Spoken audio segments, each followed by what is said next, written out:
RBI लेके आया है डिपॉजिटर एजुकेशन अवेयरनेस फंड। क्या आप इसके बारे में जानते हैं? अगर आप इसके बारे में नहीं जानते हैं तो मैं अरविंद शर्मा आपको बताता हूं इसके बारे में।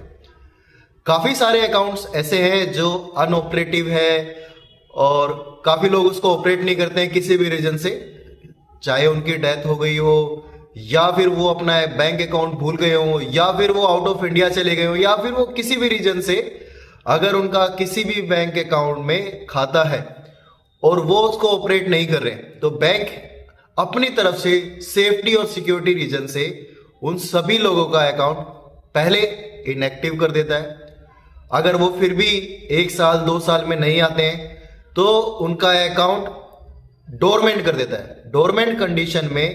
कोई भी उनके खाते से किसी तरह का चीट नहीं कर सकता है, फ्रॉड नहीं कर सकता है, क्योंकि उनके अकाउंट से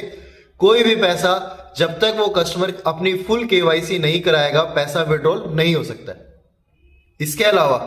अगर वो कस्टमर अपना बैंक खाता 10 साल तक भी ऑपरेट नहीं करता है या ब्रांच में जाके अपने पैसे का क्लेम नहीं करता है या केवाईसी नहीं करता है तो बैंक वो पैसा जो आरबीआई ने एक फंड बना रखा है depositor education and awareness fund, उस फंड के अंदर आरबीआई के पास पैसा ट्रांसफर कर देता है। अब जो डिपॉजिटर है, सपोज अगर डिपॉजिटर 11 साल 12 साल के बाद अगर आता है तो आरबीआई ने ही अपनी ऑफिशियल साइट पर ऐसा पैसा क्लेम करने के लिए एक ऑप्शन दे रखा है। अगर आपको उसकी चीजें नहीं पता है या आपके कोई पेरेंट्स थे या ग्रैंड पेरेंट्स थे जो भी थे, अगर वो डेथ हो गई है और आप उनके नॉमिनी है तो आप पहले ऑफिशियल साइट पे जाके आरबीआई की चेक कर सकते हैं कि उनके नाम से, उनकी डेट ऑफ बर्थ से, उनके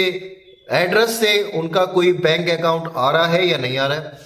अगर आ रहा है या आपके पास उनके डॉक्यूमेंट्स रखे हैं तो आप किसी भी बैंक में जाके, जो बैंक आपको शो कर रहा है उनकी किसी भी ब्रांच में जाकर आप अपनी फुल केवाईसी करा सकते हैं, या जो भी अगर आप नॉमिनी हैं तो आप उस पैसे का क्लेम कर सकते हैं। बैंक एक लीगल हायर प्रोसेस जो भी होता है, डेथ क्लेम जो भी होता है, डिसीज क्लेम जिसको कहते हैं, वो पूरा प्रोसेस करके वो पैसा उस लीगल हायर को दे देंगे जो भी उस पैसे का दावेदार है। तो आप अपने बैंक अकाउंट को एटलीस्ट साल में एक छोटी सी छोटी ट्रांजेक्शन, चाहे वो मिनिमम 1000 रुपीज या 1000 रुपए की हो, जरूर करें ताकि बैंक अकाउंट आपका इनएक्टिव या डोरमेंट ना हो, क्योंकि उसको केवाईसी फुल केवाईसी करानी होती है। आप मेरी वीडियो आपको कैसी लगी? अगर अच्छी लगी मेरी वीडियो